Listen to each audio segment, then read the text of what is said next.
देखिए, इस वीडियो में हम क्लास 9th का जो विज्ञान विषय है उसमें जो हमारा जो पहला चैप्टर हम कर रहे थे हमारे आसपास के पदार्थ, उसी चैप्टर का पिछले वीडियो में हमने कुछ थ्योरी पढ़ा था, उससे रिलेटेड हम क्वेश्चंस करेंगे। साथ ही पदार्थ की जो अवस्थाएं हैं, मुख्यतः 3 अवस्थाएं होती हैं, इसके अलावा और 2 भी अवस्थाएं हैं, तो इन सारे को हम इस वीडियो में जानेंगे। तो हम शुरू करते हैं पहले जो क्वेश्चन आंसर है उसका। तो देखिए, पहला जो क्वेश्चन ये पूछ रहा है आपको, निम्नलिखित में से कौन से पदार्थ हैं, दिया हुआ है जैसे कुर्सी, वायु, स्नेह, गंध, घृणा, बादाम, विचार, शीत, शीतल पेय, इत्र की सुगंध। तो इन सब में हमको छांटना है कि वो कौन से पदार्थ हैं। हमने पदार्थ के बारे में पढ़ा था कि हमारे आसपास जो भी वस्तुएं दिख रही है, अगर वो स्थान घेरती है, उनका द्रव्यमान है, तो वे पदार्थ हैं। तो हम देखेंगे कि यहाँ पे पदार्थ कौन कौन है जो स्थान घेरती है और उनका द्रव्यमान होता हो। तो देखिए, कुर्सी स्थान घेरता है, उनका द्रव्यमान भी होता है, तो मतलब क्या है, ये पदार्थ है। वायु भी पदार्थ होगा क्योंकि वह स्थान घेरती है, इनका भी द्रव्यमान होता है। स्नेह, ये कुछ ऐसा कुछ नहीं है स्नेह, ठीक है ना, प्यार स्नेह ये वाली चीज़ है। गंध, गंध भी कोई स्थान घेरता है क्या? नहीं। घृणा, ये भी नहीं। और देखिए बादाम, ये भी स्थान घेरता है और फिर इनका अपना द्रव्यमान होता है। विचार, ये भी ऐसा कुछ नहीं है, पदार्थ नहीं है ये। शीत यानी कि जो ठंड बोलते हैं हम, ठीक है ना, तो ये भी कोई मतलब पदार्थ नहीं है ये। शीतल पेय, पेय बोल दिया गया मैंने, जो भी शीतल पेय है, जो ठंडा पेय हमारा जो है, जो पीने वाला जो भी है, जो ठंड हो, तो वो भी क्या होगा, पदार्थ होगा, क्योंकि पेय है मतलब क्या है, वो लिक्विड होगा, तो स्थान घेरता है और उनका द्रव्यमान भी होता है।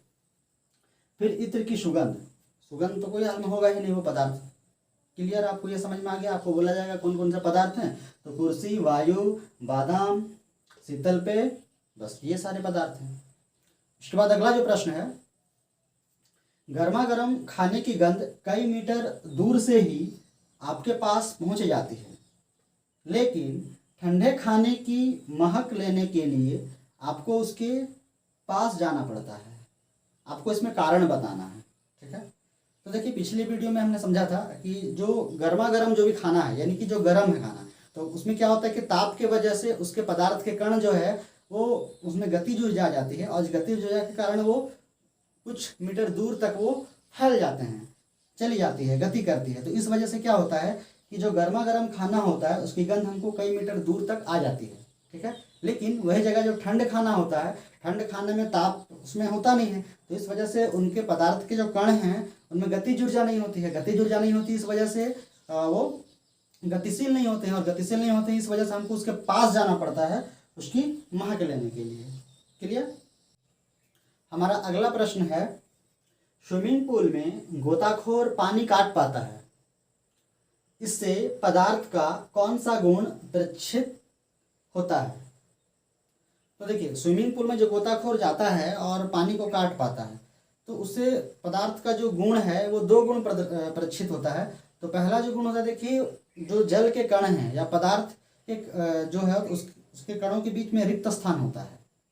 क्योंकि गोताखोर गया पानी में, अगर रिक्त स्थान नहीं होता तो क्या होता, वो हटा नहीं पाता। जैसे मान लो कोई ठोस पदार्थ है में कोई रिक्त स्थान मान लो होता ही नहीं, उसका हम अगर ऐसे हटाएंगे तो हटेगा, हटाएंगे तो ठोस अलग अलग तो नहीं होगा, वो पूरा ठोस को हमको बल देके हटाना पड़ेगा। तो ये पहला जो गुण है प्रदर्शित होता है कि पदार्थ के कणों के बीच रिक्त स्थान होता है। दूसरा है जल के कणों के बीच आकर्षण बल कम होता है।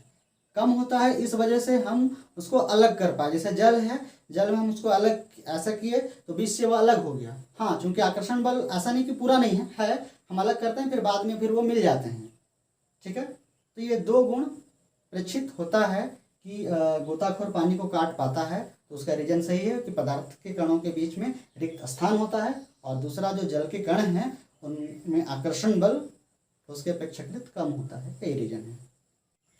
अब हम पदार्थ की अवस्थाओं के बारे में जानेंगे। देखिए, पदार्थ की वैसे कुल अवस्थाएं बताएं तो कुल 5 अवस्थाएं हैं। मुख्य 3 अवस्थाएं हैं, ठोस, द्रव और गैस। बाकी की जो 2 अवस्थाएं हैं, प्लाज्मा और बोस-आइंस्टीन कंडेंसेट, तो ये बाकी 2 अवस्थाओं को हम बाद में करेंगे, पहले ठोस, द्रव और गैस को करते हैं। देखिए, ठोस, द्रव और गैस, ये पदार्थ की 3 अवस्था है, इसको पहले हम करते हैं। तो देखिए, जो ठोस है, हम ठोस किसको बोलेंगे?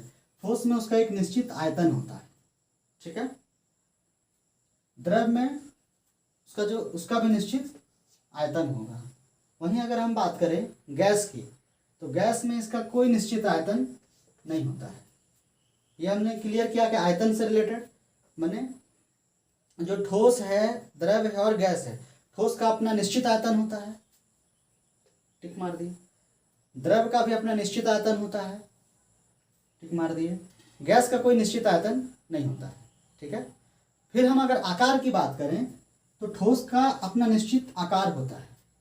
वहीं हम द्रव की बात करें तो इसका कोई निश्चित आकार नहीं होता है। वो इसलिए देखिए, कभी भी देखिएगा पानी को हम डाल देते हैं कहीं पर, जैसे मान लीजिए कटोरा में मैंने डाल दिया तो वहाँ पर भी वो पानी उस कटोरे के साइज का हो जाता है। थाली में डाल दिया तो वहाँ भी उसका आकार ले लेती है, वो ले लेता है जल। तो इस तरह से हम बोलेंगे कि जल का मैंने जो द्रव है उसका कोई आकार नहीं होता है। फिर गैस की बात करें तो इसका तो आकार होता ही नहीं है, ठीक है ना। तो ये मुख्यतः दो चीज़ों से हम इसको डिफाइन कर सकते हैं, ठोस द्रव गैस किसे कहते हैं। ठोस हम उसे कहते हैं जिसका निश्चित आयतन और निश्चित आकार होता हो। द्रव हम उन्हें कहेंगे जिनका निश्चित आयतन होता हो परंतु अनिश्चित आकार होता है उनका, ठीक है।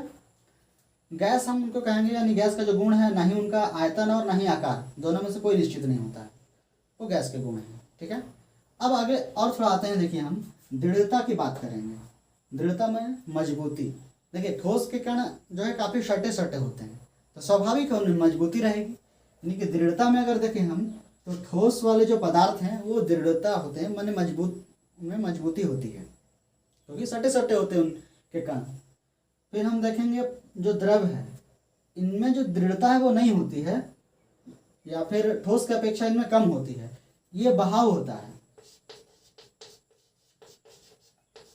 दृढ़ नहीं होता। अगर गैस की बात करें तो उनकी जो दृढ़ता है वो समझिए होती ही नहीं है, बहुत कम दृढ़ता होती है इसकी, ठीक है, एकदम नहीं। ये भी बहती है जैसे जल बहती है वैसे ये भी बहता है जो गैस है।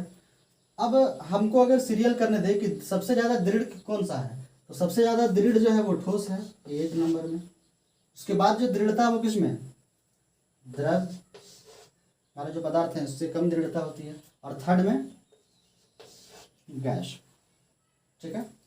अब आगे देखिए हम संपीड्यता देखेंगे। संपीड्यता पहले हम आपको समझा देते हैं संपीड्यता होता क्या है। दबाने की जो क्रिया है, मतलब हम कितना उसको दबा सकते हैं, दबाने कितना किसको दबाने, ठोस को हम कितना दबा सकते हैं, द्रव को कितना दबा सकते हैं, गैस को कितना दबा सकते हैं, ये संपीड्यता है। तो देखिएगा जैसे मान लीजिए ये ठोस है, जैसे मान लीजिए चौक है, तो इसको हम कैसे दबाएंगे, दबाएंगे तो दबेगा, ये टूट जाएगा लेकिन दबता नहीं है, ठीक है ना। तो संपीड्यता समझ में आ गया आपको। अब हम बात करेंगे जो ठोस है, इसकी जो संपीड्यता है नागण्य है, नहीं के बराबर है, टूट जाएगा लेकिन दबेगा नहीं ऐसे, ठीक है। फिर हम द्रव की बात करें तो द्रव की जो संपीड्यता है वो ठोस की अपेक्षा थोड़ा उसमें ज़्यादा संपीड्यता है, ये तो नागण्य होता ही नहीं है, ये थोड़ा दबता है। परंतु जो गैस है इसकी अपेक्षा ये इसमें जो संपीड्यता है थोड़ा सा कम होता है, और गैस की जो संपीड्यता है वो ज़्यादा होती है, मतलब गैस को हम ज़्यादा दबा सकते हैं। खाना बनाने वाला जो सिलेंडर हम यूज करते हैं उसमें हम जो गैस होता है वो लिक्विफाइड पेट्रोलियम गैस होता है, ठीक है। तो उसमें क्या होता है कि जो गैस को संपीड़ित करके सिलेंडर में भरा जाता है, और सिलेंडर में जो होता है वो लिक्विड फॉर्म में होता है, हाई प्रेशर होता है वहाँ पे। फिर हम जब गैस ऑन करते हैं तो चूंकि सिलेंडर में वो हाई प्रेशर होता है, और जब सिलेंडर से वो बाहर आता है तो लो प्रेशर होता है, तो जिस वजह से वो लिक्विड क्या होता है फिर गैस के फॉर्म में आ जाता है, फिर हम जलाते हैं। साथ में देखिएगा चूँकि गैस की संपीड्यता ज़्यादा होती है, इसलिए जो गाड़ी वगैरह जो ईंधन में, गाड़ी के जो ईंधन है उसमें भी हम यूज करते हैं जो CNG बोलते हैं, कंप्रेस्ड नेचुरल गैस। और एक क्या है कि आप देखेंगे अभी कोरोना काल में देखिएगा ऑक्सीजन सिलेंडर का बहुत जोर चला था, मतलब जो ऑक्सीजन सिलेंडर यूज करते हैं वो भी संपीड़ित करके उसको सिलेंडर में भरा जाता है, लिक्विड के फॉर्म में रहता है वो। ऑक्सीजन ऐसे क्या है, गैस के फॉर्म में है, गैस के फॉर्म में सिलेंडर में नहीं रहता, उसको कंप्रेस्ड किया जाता है, और कंप्रेस्ड कर देते हैं तो वो क्या लिक्विड फॉर्म में जाता है और सिलेंडर में रह जाता है वो। और फिर जब उसको यूज करना होता है तो उसे मेडिकल्स में उसको यूज करता है उसको, क्योंकि हाई प्रेशर से लो प्रेशर में जब जाएगा तो वो फिर गैस के फॉर्म में आ जाता है वो। अगर संपीड्यता का हम क्रम देखें तो सबसे ज़्यादा संपीड्यता अगर बोला जाए तो किस में होता है, गैस में। उसके बाद संपीड्यता किस में होगी, द्रव में। उसके बाद ठोस में, जो कि नगण्य है उनमें संपीड्यता। अब विसरण को देखेंगे, देखिए क्या है, ठीक है। देखिए विसरण हमने जाना था, जब दो पदार्थों के कण स्वतः मिल जाते हैं तो उसे हम विसरण कहते हैं। विसरण की क्रिया के लिए सबसे जरूरी चीज़ है कि पदार्थ के कणों के बीच में रिक्त स्थान होना जरूरी है, ठीक है। तो देखिए गैस में चूंकि पदार्थ के कणों के बीच रिक्त स्थान सबसे ज़्यादा होता है, इसलिए सबसे ज़्यादा विसरण किस में होगा, गैस में होगा, इसे हम 1 नंबर में लगा देते हैं। और फिर द्रव के पदार्थ के जो कण हैं उनके बीच जो रिक्त स्थान है वो गैस की अपेक्षा थोड़ा सा कम होता है। इस वजह से क्या होगा कि विसरण जो है इसमें थोड़ा सा कम होगा गैस की अपेक्षा। इसे हम 2 नंबर में दे देते हैं। फिर देखिए ठोस, ठोस वाले जो पदार्थ के कण हैं उनमें जो रिक्त स्थान है एकदम नहीं के बराबर होता है, तो इसीलिए उसमें विसरण होता ही नहीं है, ठीक है। 3 नंबर में अब हम जानेंगे, देखिए जो ठोस है, क्या ठोस में द्रव का विसरण होता है, क्या ठोस में गैस का विसरण होता है, क्या ठोस में ठोस का विसरण होता है, नहीं होगा, क्योंकि हम जान रहे हैं कि जो विसरण के लिए जरूरी है, जिसमें विसरण होना है उसमें रिक्त स्थान होना जरूरी है। अब इसमें रिक्त स्थान है ही नहीं तो ठोस में ठोस कहाँ घुसेगा, द्रव में द्रव कहाँ घुसेगा, मैंने ठोस में द्रव कहाँ घुसेगा, और फिर ठोस में गैस कहाँ से घुसेगा, नहीं घुसेगा। अब हम आते हैं द्रव के बारे में। देखिए द्रव में मिश्रण क्या होता है, द्रव में द्रव का मिश्रण होता है कि नहीं, होगा द्रव में द्रव का मिश्रण। जैसे कि मान लीजिए हम लेते हैं पानी और दूध को लेते हैं, ऐसे हम मिला दिए और कुछ नहीं कर दिया, दोनों को मिला दिए तो ऑटोमेटिकली वो मिल जाता है, तो द्रव में द्रव का मिश्रण जो है वो होता है। अब देखिए द्रव में ठोस का मिश्रण होता है कि नहीं, ये हम देखेंगे। जैसे मान लीजिए हम 1 गिलास पानी ले लिए और उसमें 1 चम्मच चीनी डाल दिए, तो क्या होता है कि चीनी हम ऐसे रख देते हैं तो चीनी क्या होता है, फिर धीरे धीरे वो घुल जाता है, तो वो आपका द्रव में ठोस का मिश्रण हो गया वो। फिर आप देखिए द्रव में गैस का मिश्रण होता है कि नहीं। देखिए द्रव में गैस का मिश्रण जैसे देखेंगे कि आप जो जलीय जंतु हैं, हम बोलते हैं कि वो जल में जो घुली हुई ऑक्सीजन है उसे वो सांस लेते, उससे वो अपनी श्वसन क्रिया करते हैं, मतलब उसको वो सांस लेते हैं। तो जल में ऑक्सीजन घुला हुआ होता है, तो वो क्या है, द्रव में जो गैस है का मिश्रण होगा। अब आते हैं हम गैस में। देखिए गैस में गैस का मिश्रण होता है कि नहीं, गैस में गैस का मिश्रण होता है। आप कोई भी गैस ले लीजिए, मान लीजिए ऑक्सीजन का आप ऐसे खुला छोड़ दीजिए, वायुमंडल में जितने सारे गैस है उसमें वो मिक्स हो जाएगा वो। फिर देखिए गैस में ठोस का मिश्रण होता है कि नहीं, हो सकता है। जैसे मान लीजिए कोई कपूर है, सारे तो नहीं होंगे, कुछ होगा। जैसे मान लीजिए कपूर है, कपूर क्या है, ठोस है, उसे हम ऐसे खुले में रख देंगे ना तो वो गैस माने उसके जो पदार्थ के कण हैं वो गैस में मिल जाते हैं, तो वो आपका उदाहरण हो जाएगा गैस में ठोस का मिश्रण। फिर हम गैस में हम देखेंगे द्रव का मिश्रण होता है कि नहीं, हो सकता है। जैसे पेट्रोल है, जैसे मान लीजिए पेट्रोल को हम ऐसा खुला छोड़ देंगे तो उसके पदार्थ के जो कण है वो गैस में चले जाते हैं, क्योंकि पेट्रोल जो है क्या है, लिक्विड है, मतलब वो द्रव है, और वो फिर गैस में उसका मिश्रण हो जाता है। तो इस तरह से गैस में गैस का मिश्रण हो सकता है, गैस में ठोस का मिश्रण भी हो सकता है, और गैस में द्रव का मिश्रण भी हो सकता है। अब हम जानेंगे पदार्थ की चौथी अवस्था के बारे में। जो पदार्थ की चौथी अवस्था है वह है प्लाज्मा अवस्था। ये प्लाज्मा अवस्था बनता कैसे है वो हम समझ लेते हैं। देखिए पहले हम जानते हैं ठोस, द्रव और गैस के बारे में हमने पढ़ा। जैसे मान लीजिए कोई ठोस है, इसे हमने ठोस है, फिर द्रव है, फिर गैस। मान लीजिए हम ठोस में हीट देते हैं, इसको गर्म करते हैं, तो ये क्या हो जाएगा, द्रव में परिवर्तित हो जाएगा। फिर हम द्रव को और हीट देते हैं तो ये फिर गैस में परिवर्तित हो जाएगा। और फिर गैस में अगर और हीट हम दे देते हैं तो ये गैस जो है हो जाएगा प्लाज्मा अवस्था में आ जाएगा, या तो प्लाज्मा अवस्था में आ जाएगा। तो इसी को हम प्लाज्मा अवस्था कहते हैं। यानी कि गैस को हम और ज़्यादा हीट देते हैं तो वो आयंस में टूट जाते हैं, और वो अवस्था प्लाज्मा अवस्था कहलाती है। अब देखिए प्लाज्मा अवस्था में क्या होता है, जो टेम्परेचर है, जो तापमान है, वो लगभग 20,000 डिग्री सेल्सियस के करीब होता है, वो लगभग उसका तापमान। साथ में चूंकि ये कण जो है आयनीकृत होते हैं, जो भी प्लाज्मा अवस्था में जो कण होते हैं वो आयनीकृत होते हैं, क्योंकि गैस को भी और ज़्यादा हीट देते हैं तो फिर आयन्स में टूट जाता है। इसीलिए हम बोलते हैं कि प्लाज्मा अवस्था में जो कण है वो आयनीकृत होते हैं। अगला क्या है, देखिए ये विद्युत का सुचालक होते हैं। हम जानते हैं जो इलेक्ट्रिसिटी जो करंट है वो पास होती है, जो आयंस वाले फॉर्म्स होते हैं वहाँ पे वो इलेक्ट्रिसिटी पास होती है, और चूंकि यहाँ पे प्लाज्मा जो है यहाँ पे आयंस यहाँ पे बनते हैं, इस वजह से इसमें क्या होता है, ये जो प्लाज्मा अवस्था है वो विद्युत का सुचालक होता है। आगे देखिए जो सूर्य और तारों की जो चमक होती है वो भी प्लाज्मा अवस्था के कारण ही होती है।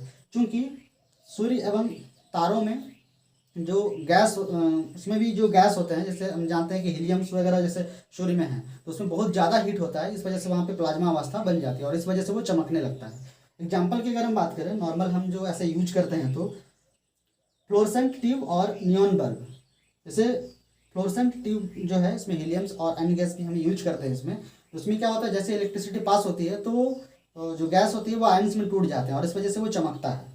दूसरी बात, नियॉन बल्ब में नियॉन गैस होता है, इसमें भी जब इलेक्ट्रिसिटी को वहाँ पे पास की जाती है तो वो आयंस में टूट जाते हैं और फिर वो चमकने लगता है। क्लियर?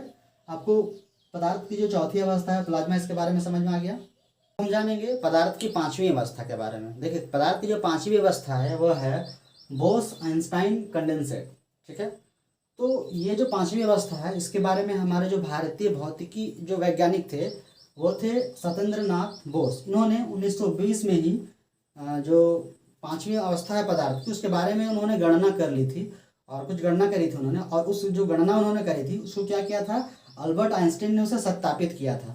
ठीक है, और उसके बाद क्या हुआ कि एरिक ए कॉर्नेल, वुल्फगैंग कैट्रेले और कार्ल ई विमेन, इन लोगों ने क्या किया, पदार्थ की जो पांचवी अवस्था है इसको उन्होंने प्राप्त किया और इस वजह से इन लोगों को 2001 में नोबेल पुरस्कार भी दिया गया था। अब पदार्थ की जो पांचवी अवस्था है वो कैसे प्राप्त किया गया? पांचवी अवस्था जो है वो लैब में ही प्राप्त किया जा सकता है, ऐसे खुले में उसे हम प्राप्त नहीं कर सकते हैं। तो इसके लिए क्या किया गया, देखिए, सामान्य वायु के घनत्व के 1,00,000वें भाग को, जो भी सामान्य वायु है उसका जो भी घनत्व है उसका 1,00,000वां भाग को लिया गया और उसे क्या किया गया, बहुत कम ताप पर ठंड किया गया। यानी उसका हम ठंड करने पर जो भी हमको अवस्था मिला या जो वैज्ञानिकों को अवस्था मिली उसे नाम दिया गया बोस-आइंस्टाइन कंडेंसेट, जो कि पदार्थ की पांचवी अवस्था कहलाई। आशा करते हैं आपको वीडियो समझ आया होगा। अगर आपको वीडियो समझ आया हो, पसंद आया हो तो लाइक करें, शेयर करें और चैनल पे आप अगर नए हैं तो सब्सक्राइब जरूर करें। फिर मिलते हैं अगले वीडियो में। धन्यवाद।